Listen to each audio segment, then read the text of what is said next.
Santiago, uno de mis predicadores favoritos. Santiago se crió con Jesús.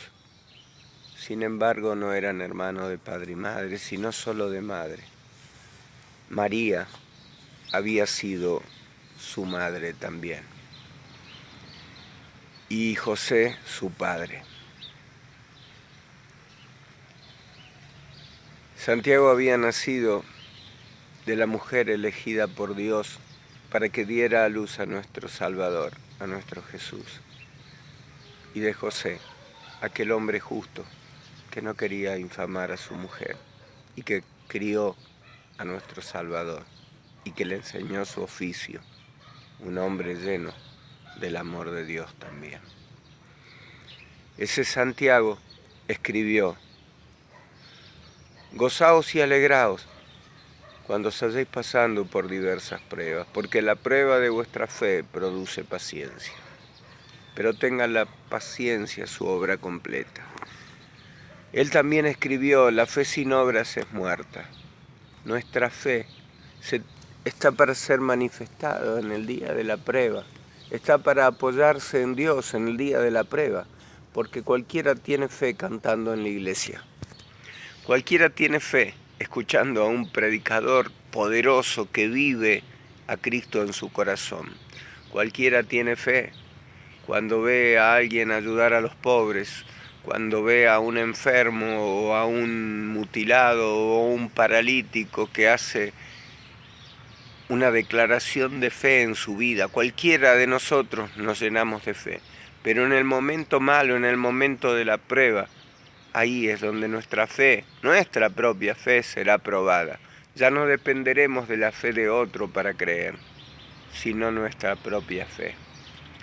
Más adelante en Santiago 4:3, en Santiago, en el capítulo 4 de Santiago,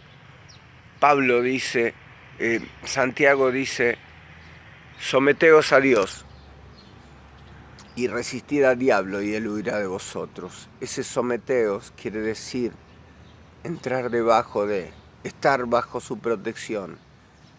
Es aceptar que somos nosotros en él.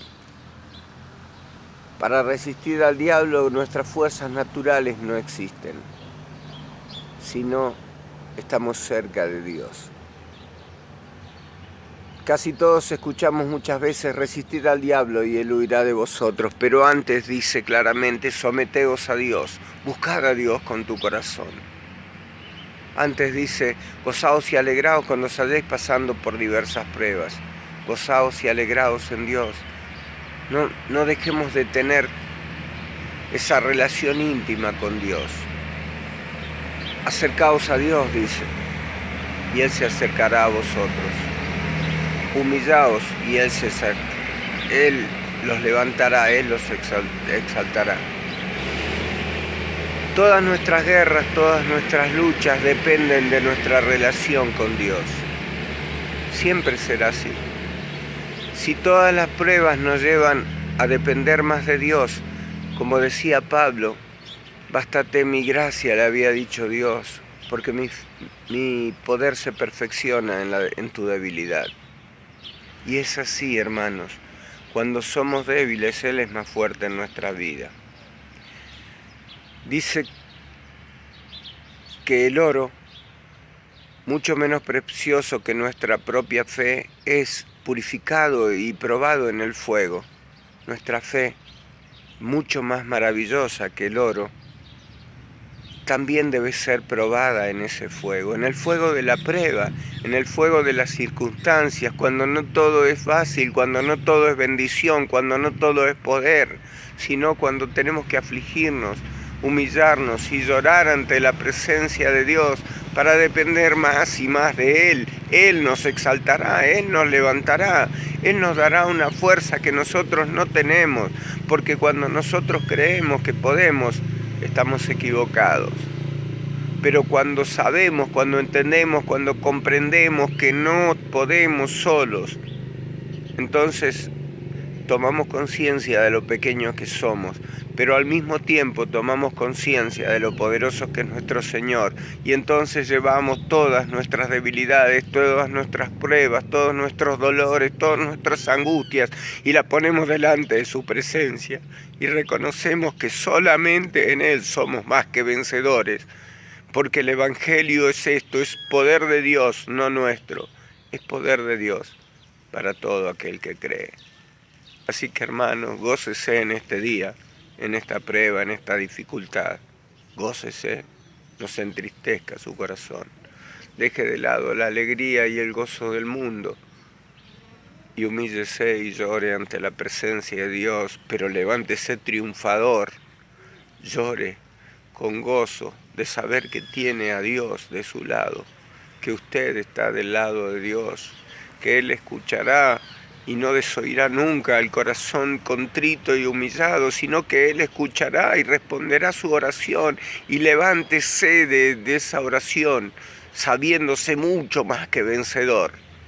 En el nombre precioso de Jesús, le ruego, le suplico que vaya a oración, que busque en Él la solución.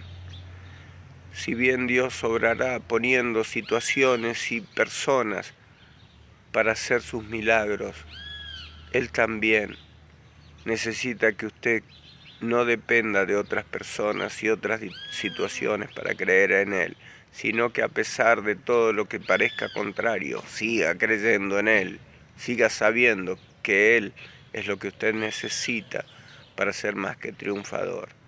Ahora, aquellas personas que viven este tipo de situaciones, pero no tienen a Dios en su corazón, hoy es el día. Hoy es el día para dejar de luchar una y otra vez, para empezar un día diferente, porque muchas veces ha tratado de hacer lo bueno que quiere y no ha podido, y muchas veces ha tratado de dejar de hacer lo malo y no ha podido. Entonces, si sigue sin hacer lo bueno que quiere y no puede hacer lo malo que no quiere, es porque el pecado es el rey de su vida. Pero hay una forma de que el pecado sea vencido. Es reconocer que Jesús de Nazaret nació, vivió, predicó, murió y resucitó al tercer día, para que todo aquel que en Él crea sea salvo, mas tenga vida eterna. Porque Él en ese acto de su muerte y su resurrección venció al pecado. Y aquel que lo reconoce, aquel que se acerca, aquel que se humilla ante su presencia, ya no es más vencido por el pecado, sino que es más que vencedor con Cristo Jesús. Usted tiene una oportunidad hoy, en este momento, de dejar de luchar con sus fuerzas contra un gigante que no es de su categoría. Por más que digan que si usted es orgulloso y fuerte podrá cualquier cosa, le digo que no todo se puede, que hay una lucha que debe dejar en las manos de Jesús, y es la lucha contra el pecado. Esa lucha ya la ganó Él. Usted simplemente tiene que pasar y tomarla para declararse vencedor. Entonces se dará cuenta que estuvo luchando con sus fuerzas cuando ya tenía un arma, ya tenía una declaración de victoria mucho antes de haber empezado usted. Le ruego, le suplico, que levante sus ojos y mire la cruz de Gólgota. En esa cruz se derramó una sangre preciosa, maravillosa, limpia y sin pecado, la cual, en vez de manchar sus vestiduras, si usted clama a esa sangre, a la sangre de Jesús, sus ropas serán limpias, como no lo han sido nunca. Y usted podrá reconocerse pecador y podrá verse tal cual es, en su estado natural, en el estado del pecado en su vida, pero no para amargarse, no para destruirse, sino para comenzar un camino que será de salvación, de vida eterna, de amor y de poder. Dios lo bendiga.